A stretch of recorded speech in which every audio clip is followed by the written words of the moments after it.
प्राचीन भारत के शांतिपूर्ण वनों में एक कुख्यात डाकू रहता था जिसका नाम अंगुलिमाल था। उसका नाम अंगुलियों की माला के कारण पड़ा, क्योंकि वह अपने शिकारों की अंगुलियों से बनी माला पहनता था। अंगुलिमाल ने 1000 लोगों की हत्या करने की प्रतिज्ञा की थी और उसके आतंक से सभी भयभीत थे। अंगुलिमाल भयानक दिखता था। उसकी गर्दन पर 999 अंगुलियां लटक रही थीं। वह अपने अंतिम शिकार को मारने और अपनी प्रतिज्ञा पूरी करने के लिए दृढ़ संकल्पित था। इसी बीच उसकी निराश मां उसे खोजने के लिए निकली, उम्मीद करते हुए कि वह उसकी पागलपन को रोक सके।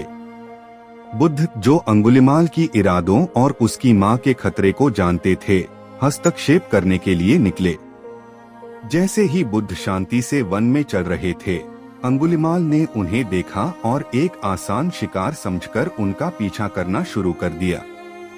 अंगुलिमाल जितनी तेजी से दौड़ता, वह शांत और सौम्य बुद्ध को पकड़ नहीं पाता था। थक कर और हैरान होकर अंगुलिमाल चिल्लाया, रुको भिक्षु, रुको। बुद्ध रुके और अंगुलिमाल की ओर मुड़कर बोले, मैं रुक गया हूँ अंगुलिमाल। यह तुम हो जिसने रुकना नहीं सीखा।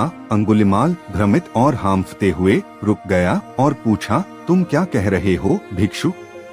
तुम कैसे रुके हो और मैं नहीं? बुद्ध शांतिपूर्वक और बुद्धिमानी से बोले, मैंने सभी जीवों को नुकसान पहुंचाना बंद कर दिया है, लेकिन तुम अंगुलिमाल अब भी नुकसान पहुंचा रहे हो। तुम्हें भी रुकना चाहिए। बुद्ध के शब्दों और उपस्थिति से प्रेरित होकर अंगुलिमाल ने भीतर गहरा परिवर्तन महसूस किया। उसने अपने कार्यों की निरर्थकता और विनाशकारिता को समझा। उसी क्षण उसने अपने हथियार फेंक दिए और अपने तरीके बदलने की प्रतिज्ञा की।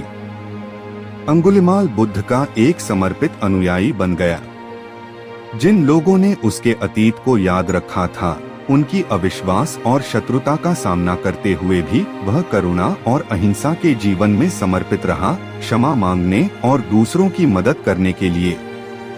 अंगुलिमाल की कहानी हर व्यक्ति में परिवर्तन और मोक्ष की संभावना का शक्तिशाली प्रमाण है।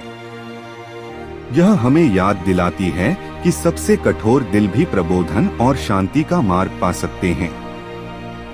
करुणा, समझ और बदलने की इच्छा के माध्यम से हम भी नुकसान पहुंचाना बंद कर सकते हैं और प्रेम और दया का जीवन अपना सकते हैं।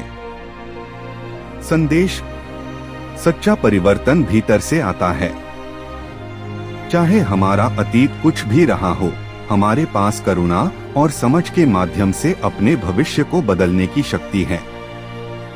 चलिए हम सभी नुकसान पहुंचाना बंद करने और शांति और दया का जीवन जीने का प्रयास करें। अगर आपको यह कहानी पसंद आई हो तो कृपया लाइक करें, शेयर करें और हमारे चैनल को सब्सक्राइब करें। आपके समर्थन से हम और भी प्रेरणादायक कहानियां ला सकते हैं।